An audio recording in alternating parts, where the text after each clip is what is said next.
It was meant to be the Sweet 16 birthday party of an American teenager, but instead, it turned into a night of massacre, of a mass shooting that snuffed out 4 young lives, including that of a promising athlete who was going to a university on football scholarship. The Alabama police have no clue about the perpetrator of the mass shooting in this case. Every single time there's a mass shooting in the United States, the same shattering platitudes are uttered. American families muster the strength to come out and grieve as one nation for the young lives that are lost before their time to gory mass shootings. But the United States must ask itself an important question.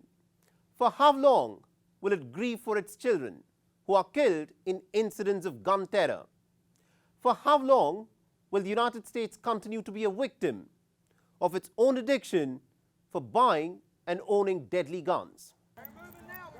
The small town of Dadeville in the southern American state of Alabama was convulsed by a deadly mass shooting. A Sweet 16 birthday party turned into a night of horror when an unidentified gunman stormed the Mahogany Masterpiece dance studio and opened fire indiscriminately. 4 youngsters were killed and over 28 others injured. This is the 163rd mass shooting in which 4 or more people have been shot this year, the highest since 2016. This incident occurred at approximately 10:34 p.m. near the 200 block on Broadneck Street here in Dadeville in Tallapoosa County. All right. There were 4 lives, not fatalities, lives. There were 4 lives tragically lost in this incident. And there's been a multitude of injuries. As they said, this is going to be a long, complicated process. Dadeville is a small, close-knit community in Alabama. It has just 3,200 residents who are struggling to come to terms with the tragedy. The motive for the gruesome mass shooting is not clear yet. The police are still investigating and looking for any clues that may shed more light on the attacker. Alabama law enforcement officials have implored the citizens for any help in solving the case. Among those who have been killed is Phil Dowdell, an 18-year-old promising athlete who was going to the Jacksonville State University on an American football scholarship. The Alabama mass shooting occurred within weeks of 2 other high-profile mass shootings in the states of Kentucky and Tennessee.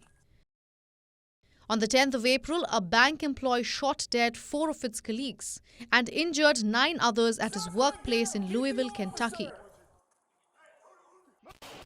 2 weeks prior to that, on the 27th of March, 3 9-year-olds and 3 other staff members were killed by a former student at a private Christian school in Nashville, Tennessee. In the aftermath of these latest mass shootings, the usual round of condemnation and calls for tighter gun safety measures followed. Guns have now emerged as the biggest cause of children's deaths in the United States. But despite this, America simply cannot seem to give up its obsession of buying and owning deadly guns. So what explains this American obsession with guns? Why are Americans more willing to congregate and grieve every time there is a mass shooting and yet fail to find the political will to tighten gun ownership?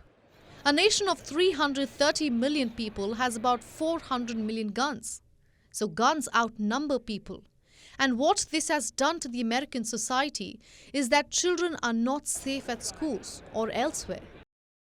You could be shot dead while walking on the road, while attending a concert, or while shopping at a mall. America, that takes great pride in calling itself the land of the free, has become a nation where children cannot even attend a Sweet 16 birthday party without the looming fear of a mass shooting.